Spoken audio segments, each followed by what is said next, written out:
नमस्कार भक्तजनों। भक्तों, विंध्येश्वरी स्तोत्र को सच्चे मन के साथ और माता का ध्यान करते हुए पढ़ने, सुनने या उच्चारण करने से निश्चित ही आपके जीवन में धन, धान्य और कीर्ति में बढ़ोतरी होती है तथा साथ सभी कष्ट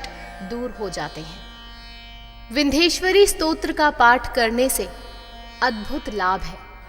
इस स्तोत्र का नियमित पाठ करने से जातक की सभी मनोकामनाएं पूर्ण होती हैं और आप अपने शत्रुओं के ऊपर विजय प्राप्त कर सकते हैं। आपका पक्ष मजबूत रहता है। तो आइए श्रवण करते हैं विंध्येश्वरी स्तोत्रम का। निशुंभ शुंभ गर्जनी प्रचंड मुंड खंडिनी बने रणे प्रकाशिनी भजामि विंध्यवासिनी त्रिशूल मुंड धारिणी धरा विघात हारिणी गृहे गृहे निवासिनी भजामि विंध्यवासिनी दरिद्र दुख हारिणी सदा विभूतिकारिणी वियोग शोक हारिणी भजामि विंध्यवासिनी लसत्सुलोल लोचनं लतासनं वरप्रदं कपालशूलधारिणी भजामि विंध्यवासिनी कराब्जदानदाधरं शिवा शिवां प्रदायिनी वरावराननां शुभां भजामि विंध्यवासिनी पिन्दनजामिनी प्रदां त्रिधा स्वरूपधारिणी जले थले निवासिनी भजामि विंध्यवासिनी विशिष्ट शिष्टकारिणी विशाल रूपधारिणी महोदरे विलासिनी भजामि विंध्यवासिनी पुरंदरादिसेवितां पुरां देवंशखण्डितं विशुद्धबुद्धिकारिणीं भजामि विंध्यवासिनीं निशुंभ शुंभ गर्जनी प्रचंड मुंड खंडिनी बने रणे प्रकाशिनी भजामि विंध्यवासिनी त्रिशूल मुंड धारिणी धरा विघात हारिणी गृहे गृहे निवासिनी भजामि विंध्यवासिनी दरिद्र दुख हारिणी सदा विभूतिकारिणी वियोग शोक हारिणी भजामि विंध्यवासिनी लसत्सुलोल लोचनं लतासनं वरप्रदं कपालशूलधारिणी भजामि विंध्यवासिनी कराब्जदानदाधरं शिवा शिवां प्रदायिनी वरावराननां शुभां भजामि विंध्यवासिनी पिन्दनजामिनी प्रदां त्रिधा स्वरूपधारिणी जले थले निवासिनी भजामि विंध्यवासिनी विशिष्ट शिष्टकारिणी विशाल रूपधारिणी महोदरे विलासिनी भजामि विंध्यवासिनी पुरंदरादिसेवितां पुरां देवंशखण्डितं विशुद्धबुद्धिकारिणीं भजामि विंध्यवासिनीं निशुंभ शुंभ गर्जनी प्रचंड मुंड खंडिनी बने रणे प्रकाशिनी भजामि विंध्यवासिनी त्रिशूल मुंड धारिणी धरा विघात हारिणी गृहे गृहे निवासिनी भजामि विंध्यवासिनी दरिद्र दुख हारिणी सदा विभूतिकारिणी वियोग शोक हारिणी भजामि विंध्यवासिनी लसत्सुलोल लोचनं लतासनं वरप्रदं कपालशूलधारिणी भजामि विंध्यवासिनी कराब्जदानदाधरं शिवा शिवां प्रदायिनी वरावराननां शुभां भजामि विंध्यवासिनी पिन्दनजामिनी प्रदां त्रिधा स्वरूपधारिणी जले थले निवासिनी भजामि विंध्यवासिनी विशिष्ट शिष्टकारिणी विशाल रूपधारिणी महोदरे विलासिनी भजामि विंध्यवासिनी पुरंदरादिसेवितां पुरां देवंशखण्डितं विशुद्धबुद्धिकारिणीं भजामि विंध्यवासिनीं निशुंभ शुंभ गर्जनी प्रचंड मुंड खंडिनी बने रणे प्रकाशिनी भजामि विंध्यवासिनी त्रिशूल मुंड धारिणी धरा विघात हारिणी गृहे गृहे निवासिनी भजामि विंध्यवासिनी दरिद्र दुख हारिणी सदा विभूतिकारिणी वियोग शोक हारिणी भजामि विंध्यवासिनी लसत्सुलोललोचनं लतासनं वरप्रदं कपालशूलधारिणि भजामि विन्ध्यवासिनि कराब्जदानदाधरं शिवां प्रदायिनि वरावराननां शुभां भजामि विन्ध्यवासिनि पिन्दनजामिनी प्रदां त्रिधा स्वरूपधारिणि जले थले निवासिनि भजामि विन्ध्यवासिनि विशिष्टशिष्टकारिणि विशालरूपधारिणि महोदरे विलासिनि भजामि विन्ध्यवासिनि पुरन्दरादिसेवितां पुरां देवंशखण्डितं विशुद्धबुद्धिकारिणीं भजामि विन्ध्यवासिनीम् निशुम्भशुम्भगर्जनि प्रचण्डमुण्डखण्डिनि बने रणे प्रकाशिनि भजामि विन्ध्यवासिनि त्रिशूलमुण्डधारिणि धराविघातहारिणि गृहे गृहे निवासिनि भजामि विन्ध्यवासिनि दरिद्रदुःखहारिणि सदा विभूतिकारिणि वियोगशोकहारिणि भजामि विन्ध्यवासिनि लसत्सुलोललोचनं लतासनं वरप्रदं कपालशूलधारिणि भजामि विन्ध्यवासिनि कराब्जदानदाधरं शिवां प्रदायिनि वरावराननां शुभां भजामि विन्ध्यवासिनि पिन्दनजामिनी प्रदां त्रिधा स्वरूपधारिणि जले थले निवासिनि भजामि विन्ध्यवासिनि विशिष्टशिष्टकारिणि विशालरूपधारिणि महोदरे विलासिनि भजामि विन्ध्यवासिनि पुरन्दरादिसेवितां पुरां देवंशखण्डितं विशुद्धबुद्धिकारिणीं भजामि विन्ध्यवासिनीम् निशुम्भशुम्भगर्जनि प्रचण्डमुण्डखण्डिनि बने रणे प्रकाशिनि भजामि विन्ध्यवासिनि त्रिशूलमुण्डधारिणि धराविघातहारिणि गृहे गृहे निवासिनि भजामि विन्ध्यवासिनि दरिद्रदुःखहारिणि सदा विभूतिकारिणि वियोगशोकहारिणि भजामि विन्ध्यवासिनि लसत्सुलोललोचनं लतासनं वरप्रदं कपालशूलधारिणि भजामि विन्ध्यवासिनि कराब्जदानदाधरं शिवां प्रदायिनि वरावराननां शुभां भजामि विन्ध्यवासिनि पिन्दनजामिनी प्रदां त्रिधा स्वरूपधारिणि जले थले निवासिनि भजामि विन्ध्यवासिनि विशिष्टशिष्टकारिणि विशालरूपधारिणि महोदरे विलासिनि भजामि विन्ध्यवासिनि पुरन्दरादिसेवितां पुरां देवंशखण्डितं विशुद्धबुद्धिकारिणीं भजामि विन्ध्यवासिनीम् निशुम्भशुम्भगर्जनि प्रचण्डमुण्डखण्डिनि बने रणे प्रकाशिनि भजामि विन्ध्यवासिनि त्रिशूलमुण्डधारिणि धराविघातहारिणि गृहे गृहे निवासिनि भजामि विन्ध्यवासिनि दरिद्रदुःखहारिणि सदा विभूतिकारिणि वियोगशोकहारिणि भजामि विन्ध्यवासिनि लसत्सुलोललोचनं लतासनं वरप्रदं कपालशूलधारिणि भजामि विन्ध्यवासिनि कराब्जदानदाधरं शिवां प्रदायिनि वरावराननां शुभां भजामि विन्ध्यवासिनि पिन्दनजामिनी प्रदां त्रिधा स्वरूपधारिणि जले थले निवासिनि भजामि विन्ध्यवासिनि विशिष्टशिष्टकारिणि विशालरूपधारिणि महोदरे विलासिनि भजामि विन्ध्यवासिनि पुरन्दरादिसेवितां पुरां देवंशखण्डितं विशुद्धबुद्धिकारिणीं भजामि विन्ध्यवासिनीम्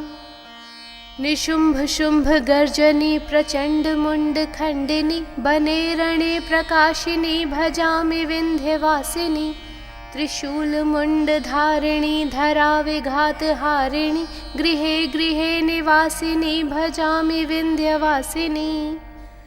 दरिद्रदुःखहारिणि सदा विभूतिकारिणि वियोगशोकहारिणि भजामि विन्ध्यवासिनि लसत्सुलोललोचनं लतासनं वरप्रदं कपालशूलधारिणि भजामि विन्ध्यवासिनि कराब्जदानदाधरं शिवां प्रदायिनि वरावराननां शुभां भजामि विन्ध्यवासिनि पिन्दनजामिनी प्रदां त्रिधा स्वरूपधारिणि जले थले निवासिनि भजामि विन्ध्यवासिनि विशिष्टशिष्टकारिणि विशालरूपधारिणि महोदरे विलासिनि भजामि विन्ध्यवासिनि पुरन्दरादिसेवितां पुरां देवंशखण्डितं विशुद्धबुद्धिकारिणीं भजामि विन्ध्यवासिनीम् निशुम्भशुम्भगर्जनि प्रचण्डमुण्डखण्डिनि बने रणे प्रकाशिनि भजामि विन्ध्यवासिनि त्रिशूलमुण्डधारिणि धराविघातहारिणि गृहे गृहे निवासिनि भजामि विन्ध्यवासिनि दरिद्रदुःखहारिणि सदा विभूतिकारिणि वियोगशोकहारिणि भजामि विन्ध्यवासिनि लसत्सुलोललोचनं लतासनं वरप्रदं कपालशूलधारिणि भजामि विन्ध्यवासिनि कराब्जदानदाधरं शिवां प्रदायिनि वरावराननां शुभां भजामि विन्ध्यवासिनि पिन्दनजामिनी प्रदां त्रिधा स्वरूपधारिणि जले थले निवासिनि भजामि विन्ध्यवासिनि विशिष्टशिष्टकारिणि विशालरूपधारिणि महोदरे विलासिनि भजामि विन्ध्यवासिनि पुरन्दरादिसेवितां पुरां देवंशखण्डितं विशुद्धबुद्धिकारिणीं भजामि विन्ध्यवासिनीम् निशुम्भशुम्भगर्जनि प्रचण्डमुण्डखण्डिनि बने रणे प्रकाशिनि भजामि विन्ध्यवासिनि त्रिशूलमुण्डधारिणि धराविघातहारिणि गृहे गृहे निवासिनि भजामि विन्ध्यवासिनि दरिद्रदुःखहारिणि सदा विभूतिकारिणि वियोगशोकहारिणि भजामि विन्ध्यवासिनि लसत्सुलोललोचनं लतासनं वरप्रदं कपालशूलधारिणि भजामि विन्ध्यवासिनि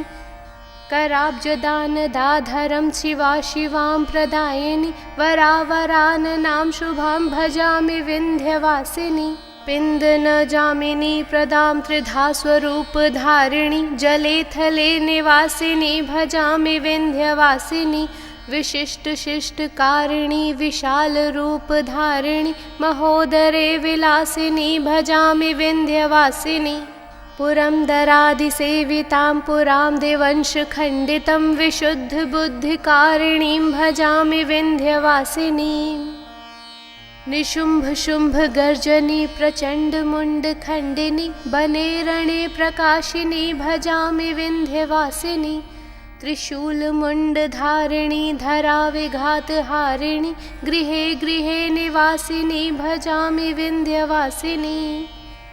दरिद्रदुःखहारिणि सदा विभूतिकारिणि वियोगशोकहारिणि भजामि विन्ध्यवासिनि लसत्सुलोललोचनं लतासनं वरप्रदं कपालशूलधारिणि भजामि विन्ध्यवासिनि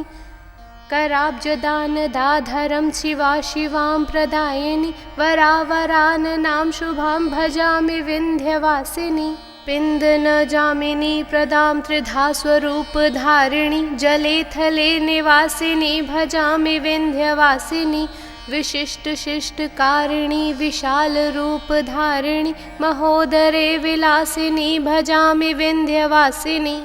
पुरन्दरादिसेवितां पुरां देवंशखण्डितं विशुद्धबुद्धिकारिणीं भजामि विन्ध्यवासिनीम् निशुम्भशुम्भगर्जनि प्रचण्डमुण्डखण्डिनि बने रणे प्रकाशिनि भजामि विन्ध्यवासिनि त्रिशूलमुण्डधारिणि धराविघातहारिणि गृहे गृहे निवासिनि भजामि विन्ध्यवासिनि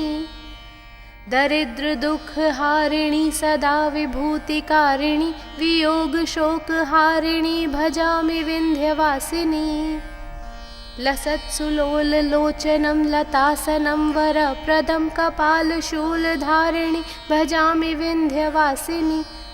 कराब्जदानदाधरं शिवां प्रदायिनि वरावराननां शुभां भजामि विन्ध्यवासिनि पिन्दनजामिनी प्रदां त्रिधा स्वरूपधारिणि जले थले निवासिनि भजामि विन्ध्यवासिनि विशिष्टशिष्टकारिणि विशालरूपधारिणि महोदरे विलासिनि भजामि विन्ध्यवासिनि पुरन्दरादिसेवितां पुरां देवंशखण्डितं विशुद्धबुद्धिकारिणीं भजामि विन्ध्यवासिनीम् निशुम्भशुम्भगर्जनि प्रचण्डमुण्डखण्डिनि बने रणे प्रकाशिनि भजामि विन्ध्यवासिनि त्रिशूलमुण्डधारिणि धराविघातहारिणि गृहे गृहे निवासिनि भजामि विन्ध्यवासिनि दरिद्रदुःखहारिणि सदा विभूतिकारिणि वियोगशोकहारिणि भजामि विन्ध्यवासिनि लसत्सुलोललोचनं लतासनं वरप्रदं कपालशूलधारिणि भजामि विन्ध्यवासिनि कराब्जदानदाधरं शिवां प्रदायिनि वरावराननां शुभां भजामि विन्ध्यवासिनि पिन्दनजामिनी प्रदां त्रिधा स्वरूपधारिणि जले थले निवासिनि भजामि विन्ध्यवासिनि विशिष्टशिष्टकारिणि विशालरूपधारिणि महोदरे विलासिनि भजामि विन्ध्यवासिनि पुरन्दरादिसेवितां पुरां देवंशखण्डितं विशुद्धबुद्धिकारिणीं भजामि विन्ध्यवासिनीम् निशुम्भशुम्भगर्जनि प्रचण्डमुण्डखण्डिनि बने रणे प्रकाशिनि भजामि विन्ध्यवासिनि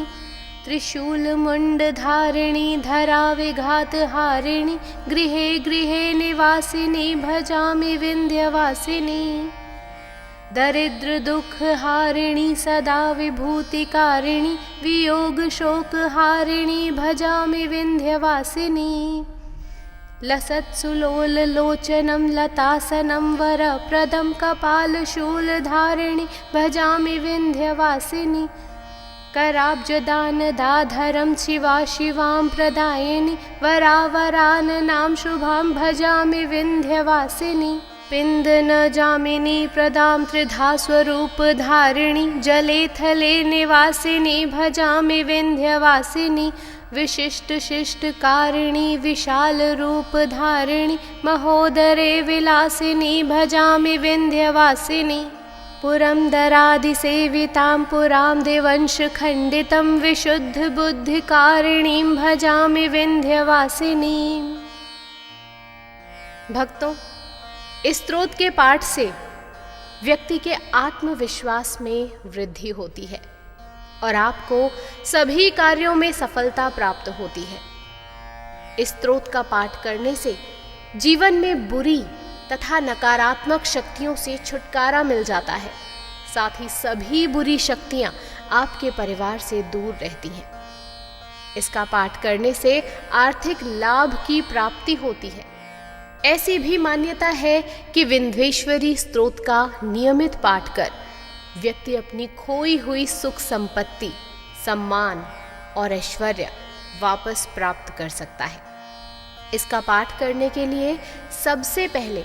सूर्योदय से पूर्व स्नान करके साफ कपड़े धारण करने चाहिए।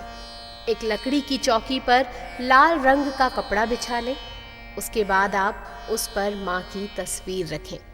यह आप अपने घर के मंदिर में ही करें। उसके बाद सबसे पहले माता विंध्येश्वरी की फूल, रोली, धूप, दीप से सामर्थ्यानुसार पूजा अर्चना करें। पूजा के दौरान विंध्येश्वरी माता का ध्यान श्रद्धा से करें। यह आपके लिए लाभकारी साबित होगा और आप विंध्येश्वरी माता का आशीर्वाद प्राप्त करेंगे। तो सभी भक्तजन सच्चे हृदय से हाथ उठाकर माँ विंध्येश्वरी का स्मरण करें और बोलें, जय विंध्येश्वरी मात की जय।